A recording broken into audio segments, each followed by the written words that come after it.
We're chopping it up today with Tony Serrano. We're going to talk a lot about faith, how to get started in this business, but more importantly, how to have a good mindset. Let's chop it up.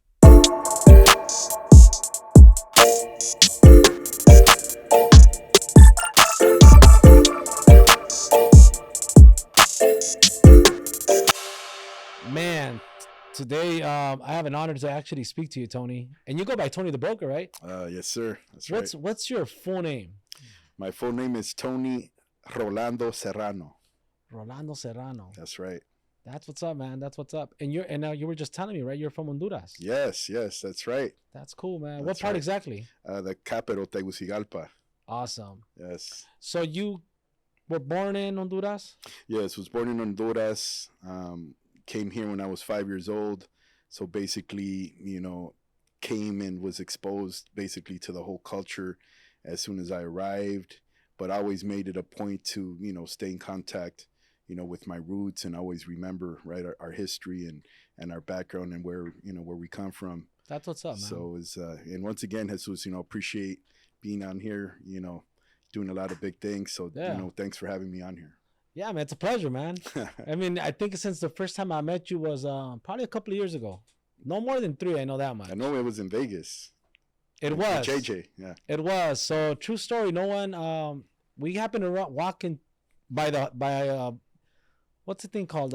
Hallway? Yes. A hallway, and you guys were, I don't know where you guys were going, and you're like, join. I'm like, I can't, man. Yeah, we're going to go have a drink, and I remember that. I'm like, nah, man, I'm going to the gym. Yes, and from there, I was like, this man's focused. He's dedicated. Yeah. Nice. That's true. I remember that. That's right.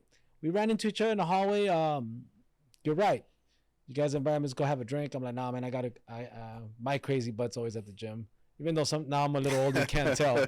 But man, how long you been in the business? Man, I started right before the first crash. So I started back when you were able to do loans without trying to molest, back doing the 80-20 loans. Yeah. So it was about, 06, 07, before the crash in 08.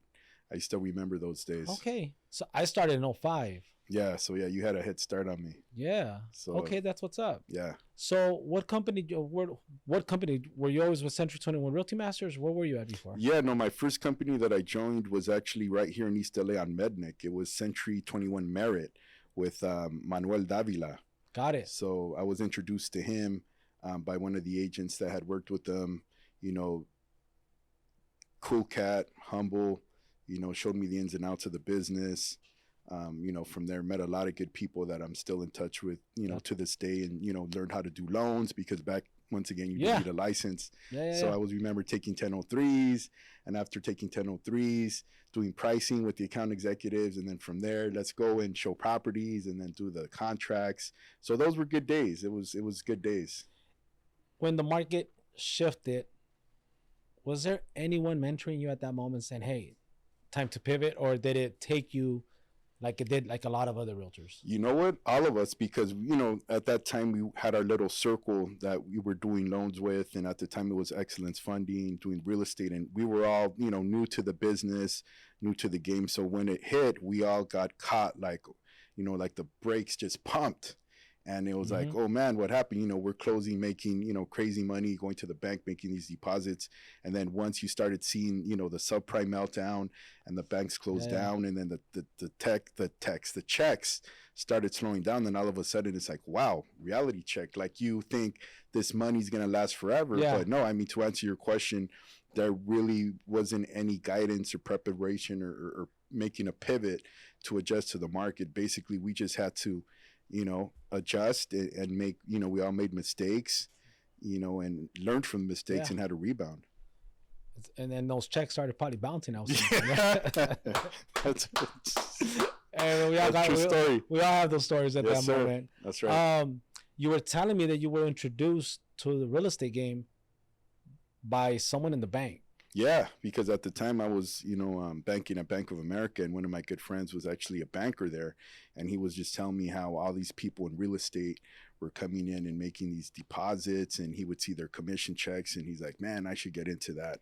So I'm assuming you were always cool with that teller? Yes, yeah. Because if it's something about you, man, I'm pretty sure you get this a lot, man. You're very easygoing. Yes. I'm pretty sure you get that a lot. Yes. Is that something that's from your family, something you picked up somewhere, or you read a book, or has that just always been you? It's just been me. I mean, my family has always been very easygoing, just chill, mellow, and I kind of operate, with the mentality of, it doesn't cost anything to give a smile, to be cool. It takes more energy, if anything, to get upset or to be angry or hold resentment. So I try to focus myself on bringing positive energy, or bringing that charisma, or finding, hey, the glass is half full, not half empty. Even though we all go through the struggles, we all have, our days or situations, I'm sure you could relate to, Yeah, all of us. but yeah. So, but the thing is, like everything, it's not what happens to you, it's how you react from it. So That's it's, powerful. yes, it's trying to find that reaction, that regardless of what it is keeping that, that mindset, that bulletproof mindset. That's what's up. I remember one of my first meetings here at Realty Masters. Um, you come into a new office, right? New environment. I knew of you. I had met you several times. And I recall walking in, and then they started with a prayer, which was like, oh, this is pretty cool. They start with a prayer. And here you walking in. And man, you give an office that life. Mm. I mean, I don't know if anyone's ever told you that, but you just turn on the light. Mm. Have you ever noticed how you impact people? You know what? It's crazy, because you know how we're just ourselves. We're just used to being ourselves, and a lot of times at the beginning, I kind of just took it, for granted, because I'm just being me. I'm just, bringing the prayer, just bringing that smile, that positivity. And it wasn't until after, when people started sharing with me, hey, Tony, you didn't realize that, this word you told me on this day kind of helped me out in this Wow. situation. Or even I remember a certain situation, speaking of the prayer, is before a meeting, one of the associates had come and said, hey, Tony, I'm going through the situation. Can you say, a prayer for me? And Wow. it's like perfect. We don't have to go into detail, but I said, yeah, we'll pray on it. And whatever it is that you're going through, there will be a solution. There will be resolution. I don't know how or when, but I know that prayer works. This was an affiliate at the time. And then at the next meeting, which, our meetings are on Monday. Yeah. Then he came after me after the meeting and said, hey, Tony, thanks for the prayer. So-and-so happened and my prayer was answered. And I was like, hey, that's great. So once again, it's more, all glory be to God. We're just vessels, right? We're just being used to bring a message of positivity, of hope.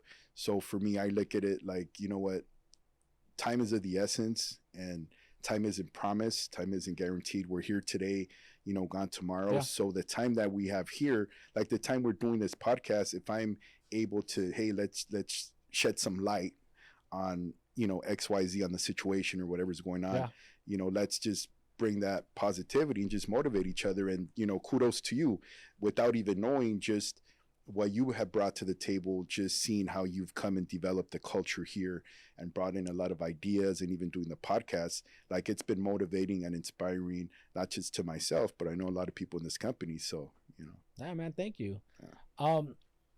I got to ask this question. How important is faith in the business? Oh, I mean, without faith, without faith. And I know you're not laughing at the question. Oh, no. I know you're laughing No, it's more of a, I don't know how to say it correctly, but you chuckle, right? And I know we could relate to that. But yeah. How important is faith in this business? Well, and that's the thing, is that without faith, I mean, you're in a business where you're basically working first, getting paid after, where your typical business, W-2 supermarket, what have you, you're getting paid per hour regardless of how good a job you're doing, or if you're just trying to Mickey Mouse it. But this whole business, or even when you're running, regardless of real estate, when you're in a self-employed business or you're running your own business, it's basically faith on knowing that the work you put in will be compensated sometime just down the line. Now, give and take, there's situations where we're basically putting in the work. One person drops the ball, unfortunately, an escrow falls through, and it's easy to get frustrated because we've basically invested so much time and effort to get a deal done. But then having that faith that, hey, if this deal didn't pan out, guess what? On the next one, you can get that phone call, write up the offer, and get into escrow. So this whole, not just real estate, but life, it's based off of how much faith do you have, not in your ability, but knowing that there is a higher power, there's God that will supply all our needs according to his perfect will. Yeah. And sometimes I see a lot of agents, I say we because I include myself in a lot of situations. we wanted to close on a certain time frame. And then sometimes we got to check ourselves and say, you know what? I know it's in your time. I just have to have faith, and I know this transaction is going to close. That's right.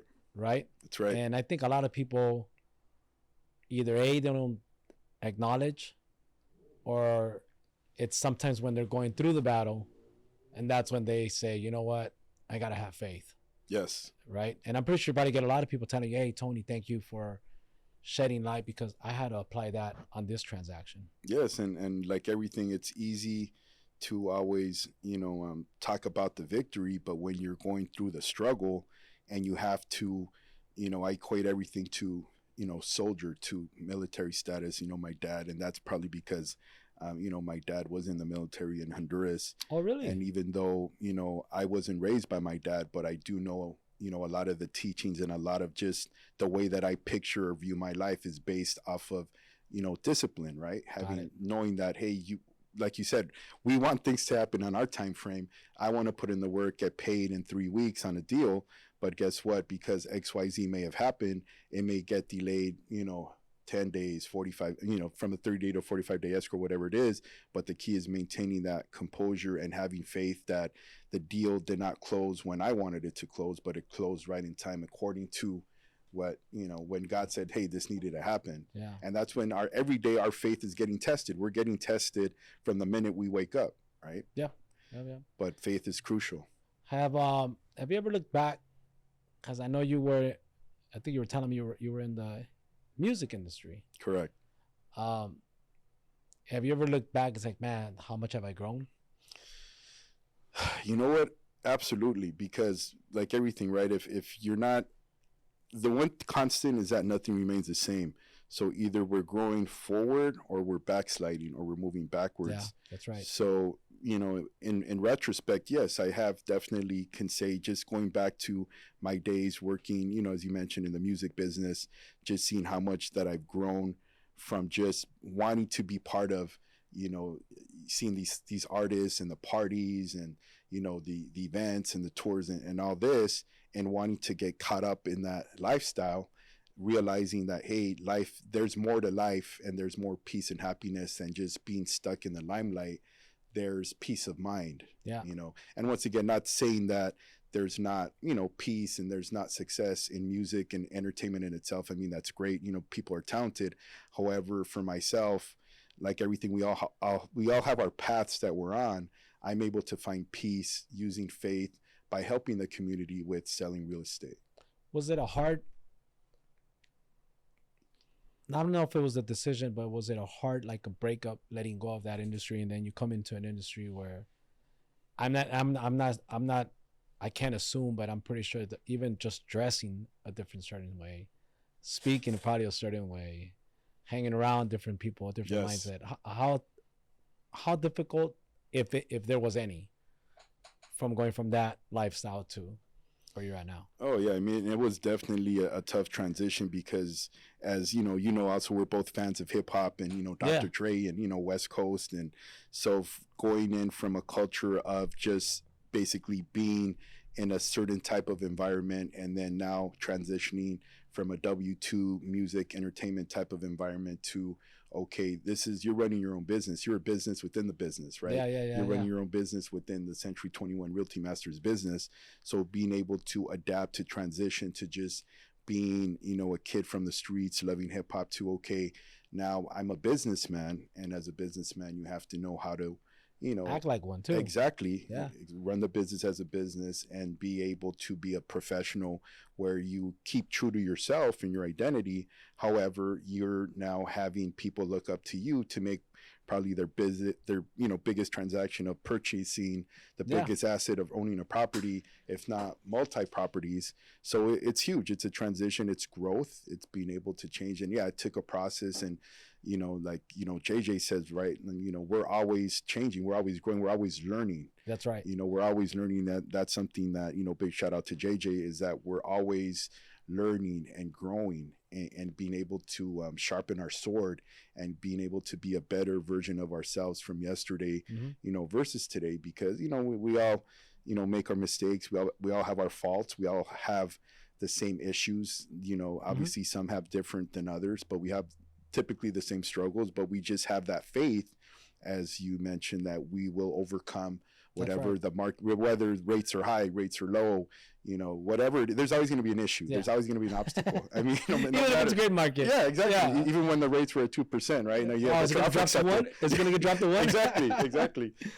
So no, I mean, on that note, I mean, and going back into faith and discipline, that's something that I did want to, you know, transition in. And I know you're big into running, and we, you know, how was your last marathoner that you did? I know you're always, I know the other day you showed me one of your, you know, medals, and kudos to you, because it takes a lot of discipline and endurance. The last one I did was LA. So that was my 30th. Nice. 30th full marathon. I'm not sure where I'm at with half marathons and 5Ks and things like that, but I think that's just me being competitive, and I know we could relate to that. I had not ran anything above 10 miles since December. So I wanted to let my body rest, to be honest with you. And then part of me, when I kept seeing the promotion, and I hang around with a lot of my friends outside the real estate business are runners. So then you start seeing them talk about the run. And part of me, I challenged myself, not just because I wanted to keep the streak, but, you know, I'm not 15 years old anymore, right? I'm like, can I run a marathon without really training? Right? Yes. And I'm like, you know what? I'm going to run it. I asked one of my trainers, and he said, if you're going to do it, train it for this, just for this. And so I ran it. I was able to pace one of the kids, one of the lenders. Nice. And Armando, pretty sure you know who he's talking about. Yeah. And so he called me the day before. True story. He called me the day before. He was asking me questions how to get to the start line. And I'm like, you know me, man, I'm a big giver. I said, you know what? Why don't you just meet me at my address? I'll take you. I'll make sure I'll put you right in front of the line, and then I'll pace you for like 5 or 6 miles. Nice. As we're running, I asked him a question. I said, well, how fast do you want to run it? As a matter of fact, Sergio Estevez was with me. And I asked him in the car, how fast do you want to run this marathon? He said, if I get 4:30, 4:40. Cool. So as we're starting, I see his pace, and then I ask him again, like, how fast do you want to run this? He said 4:30, 4:40 if I'm good. I said, well, look, I'm going to run with you the first 10 miles. And then we'll take it from there. So at mile 10 or so, I could hear his breathing. I could see his posture, right? I said, you know what? We're running 4. And he's like looking at me like, like, you know, shaving off 40 minutes from a marathon, it's not easy. Oh, no. And I said, we're running 4, bro. You got it. He's like, well, you know, I said, look, just follow my pace. He ended up running in 4 hours and I believe some sort of minute or seconds. And I made that marathon of more teaching someone how to pace themselves, how to control their breathing. I had to stop him several times to stretch to make sure he wouldn't get cramped up. And so I took that more of a lesson. And I'm big on that. Like, whatever you learn from your previous mentors, pass it on, just like in real estate, right? That's right. And so that marathon will always, in my mind, will always go down as a lesson to teach someone about their own mindset, because he never believed he could have done a 4-hour marathon. By the way, that was his first marathon. Nice. And to me, that's more meaningful than me just running another marathon. And that, I think I've done that 3 times where I've actually coached somebody throughout a marathon. But that one was meaningful, the fact that I was able to help somebody achieve their first at a certain time frame. Nice. And you know, it's always nice when you get that message, hey, thank you so much. Yes. Blah blah blah. And then you see the social media posts. Yes. I'm like, man, that's all you, man. Don't gotta thank me. And see, and that's something that, you know, kudos to you on that too, because I think that's something that that comes innate, right? It comes by nature, and that's something that I see you do, you know, repetitively, where you're just a giver. You're just here to give knowledge and share wisdom, and I think that's the purpose that we're here on, right? I think that's one thing I know that I could relate to you. You're big on giving. I've seen many people stop you by the hallway. Like, I've seen when, like, hey, Tony, blah blah, and they're always asking you some sort of question. You're always willing to give back. I think that's just something organic. Yes. Right? I think it's just something in you. Do you still remember your first transaction? Man, You know what? That was I took you back. you took me. Yeah, you took me. Was way that old back. song back in the day? Yeah, back in the day when I was young, I'm not a kid anymore. Some days I reminisce.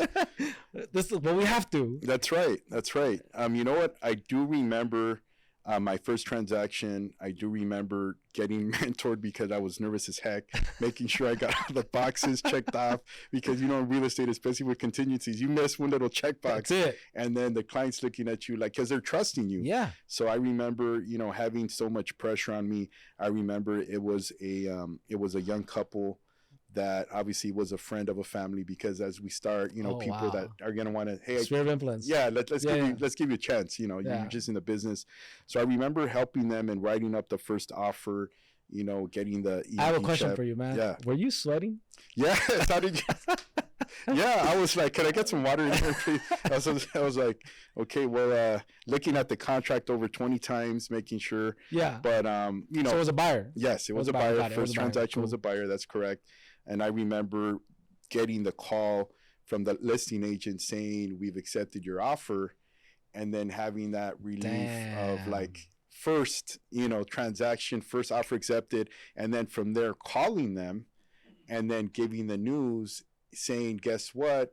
Congratulations. And I think at this point, this had to have been, I'd say we were about 3 or 4 offers in looking at multiple properties, but the market was hot at the time.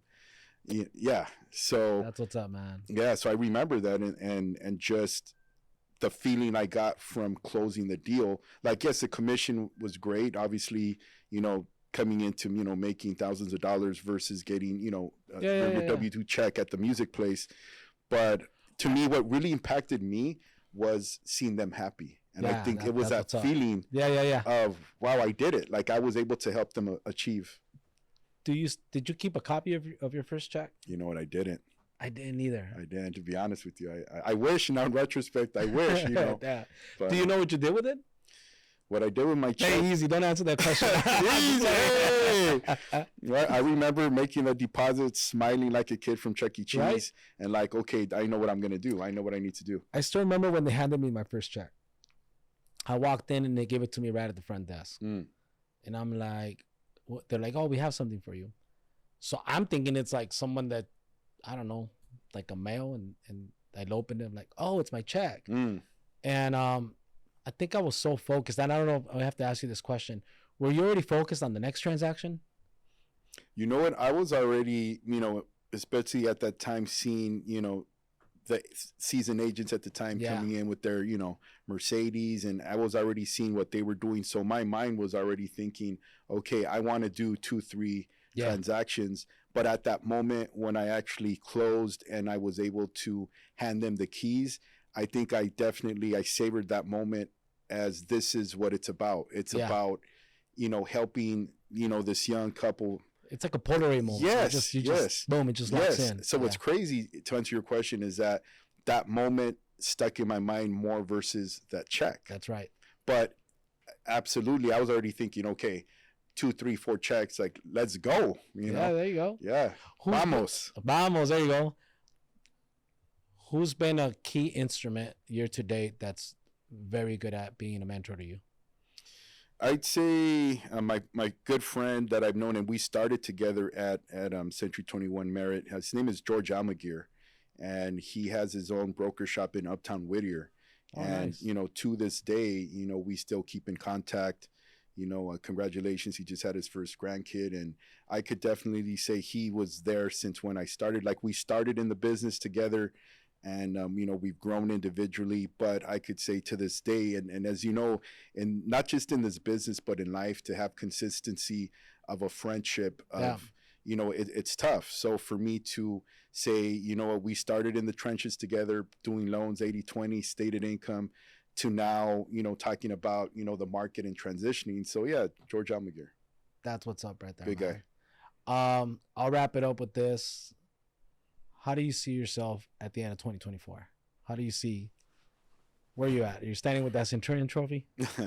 I see myself at the end of 2024 standing up, looking at all the obstacles and all the opposition and everything that I've, been faced, just on a personal level, not to mention everything that's going on in the business, but just standing strong, looking at myself in the mirror and saying, you know what, I accomplished. I did the best that I could That's what's in up. 2024, regardless of whoever wins the elections, as we know, right? It's an election year. There's a lot going on. There's so many things going on this year with real estate. I mean, yes, those first 3 months, it's like, how many, is the market going to go up? Is it going to go down? Then we get all these little adjustments we've been going. And so now you got to adjust to that, right? That's right. So That's right. it's been a very interesting first quarter. Absolutely. But hey, man, I still see you as one of the guys that walks in, last ones to leave. You lead by example. You're a man of faith. And I mean, I just declare nothing but the best for you in 2024. No, I appreciate that, man. And like everything, right? As long as, and that's something that I always learned from JJ when I started in this company, as long as when you leave the office, you could say, I put it all on the line, regardless of the outcome.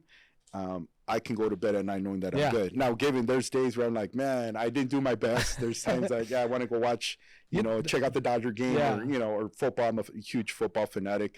So there's times that, I haven't, and I'm like, okay, now I got to double up and make it happen. Yeah. But ultimately, at the end of the day, it's just saying, you know what, I hung up my coat. I did my best. If I was able to inspire one person, or like even with this podcast, man, just being able to talk, and somebody out there that's maybe feeling a certain way, right? Exactly. And that's something that, from like everything, right? It's not how you start, it's how you finish. Especially from a runner, and keeping that pace as you did with Armando, being consistent. That's something that I want to achieve to do like you do in running, right? It's finishing strong and being consistent. And that's the goal for 2024, man. There you go. I like to say, start strong, finish stronger. Yes, sir. That's right. All right. Last Q&A, rapid fire. This is rapid fire. You don't know what I'm going to ask you, all right? Rapid fire. Okay. Best rapper. Okay. Best rapper, Tupac, from an inspirational point of view. As far as lyrically speaking, Eminem. All right. Yeah. Okay. Best rap group. Rap group. That's a good one. That's a good one. I got one. NWA. NWA. Damn, I thought you were going to say Wu-Tang. Oh, well, yeah. Wu-Tang on the East Coast. Yeah, Wu-Tang is sick as far as metaphors, but I think from the West Coast, NWA? I still remember NWA is just raw. But lyrically, yeah, Wu-Tang. I was about to say, because Wu-Tang's up there. Oh, yeah. I know you're a hip-hop guy. Oh, yeah. He's going to go Wu-Tang. For sure. All right, cool. Here's another question I got to ask you. Place that you would like to visit, and why? Place I would like to visit and why? I'd say I'd like to go to Rome. Rome, all right. Yeah, I'd like to go to Rome and just check out, the history having to do with the Roman Empire and just all the history that comes with that. That's what's up right there. Who's your favorite all-around football player? All-around football player. Huh. Damn, I got him thinking. Look at that. Yeah. Once you're looking up. That's how I know you got. There's so many. I mean, depending on positions, and I know your favorite football team. Oh, of course, hands down. Overall football player. They don't know your football teams. You got to say it. Oh, you already know. Raiders, baby. Yeah. Let's go silver and black. All day. Raiders. That's right. Man, that's a good question. Well, I would say as far as somebody that was solid from a defensive point of view, I'd say Ray Lewis. Oh, sticks in my mind as someone that was a wall. Yeah, just beast mode at its fullest. Yeah, that's a wall right there. Yeah. To me, football player, man, so many. You got Bo Jackson. Oh yeah, yes. I still remember when he got injured against the Bengals. Yes, I was a little kid watching. I always remember it was a windy day in LA, and then he just got tackled, and I'm like, he's gonna get up, and nope, he was just down. I'm looking at it, I'm like, well, there goes our playoffs. Yeah. No, I still remember. And then on that note too, being able to play, multi-sports, right? Yeah, baseball. Yes. Yeah, baseball. Yes.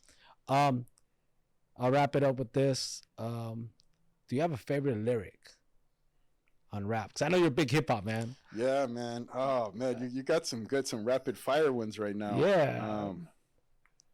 I'm gonna show one that I show with the class when I'm doing my teaching. Yeah, let's hear. I like it because he addresses the static so well. Okay. And it's Biggie when he says, "Black and ugly as ever, However, I stay Gucci down to the socks, Mm. rings, and watch. Mm-hmm. And the reason why I talk about that, and you'd be like, I talk about this in my scripts, and I said he addresses the static.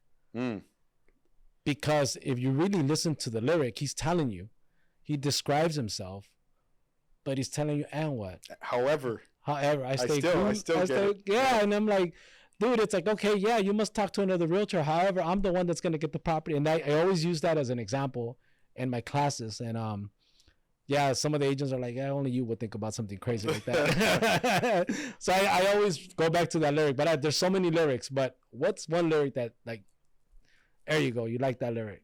I think going back, speaking on, 90s hip hop, the best, going back to Pac, like, that, since we got our game from a woman, why don't we heal our women, be real to our women, where at the same time he's showing how men, it's easy to look at women through a certain perception, but then the whole thing of having that respect factor. That's right. And healing our women, taking care of our women, and it goes back to culture. Yeah. So I think from a, obviously we can look at it from a lyrical approach, yeah, right? Or we can look at it, and that's one of the reasons that I have so much love for Pac, is that Pac was real, where he can talk about, hit him up and just vent and just go off on Biggie, but he could be as sensitive to just say women, dear mama. Yeah. So, that's one of the things that always stood out to me on someone just being real, like regardless of good or bad, you're going to hear what I feel. Honest truth. And on that note, who is your favorite rapper? I'm curious. Rapper? Yeah, the best ever. Man, that's a tough one. That's a tough one for me because I'm see, I got to be a little selfish on this, but best rapper for me, besides Pac's up there for me. You got Big, but then for me, I grew up with Eazy-E. Mm. I mean, that was my first lyrics, and it was a crazy. I can't want to say it, but it was NWA. Yes. So I would say it was probably Ice Cube, up there with Eazy-E. But that was my first introduction to rap. Yes. So I would have to say it was NWA that got me into it. Overall, the group, and ever from there, then everything just, it's like that's part of the branch. Everything else falls in there. But I would say probably it was the group. It was NWA, and I remember where I was at. I was at a camp in 3rd grade or 4th grade, and then they came up and they were singing. My friends were singing "Dope Man." Dope Man. Dope Man. And I'm like, who's that? They were like NWA, and I'm like, who's NWA? And I'm like, well, it's these guys. And that's how I got introduced to the hip hop game. So if anything, after that, I got to hear Boys in the Hood. So for me, it was something as small as Eazy-E, Ice Cube, Dre, MC Ren. And so I'm like, okay, who are these guys? And then from there, you got everyone else. But yeah, man, it's up there, man. I mean, I could always chop it up with you about hip hop, real estate, faith. You're a true guy, true to the game. Thank you so much, Tony. And we'll chop it up some other time. Jesus runs LA. You already know, for 2024. Vamos. There you go. Boom. Appreciate you, bro.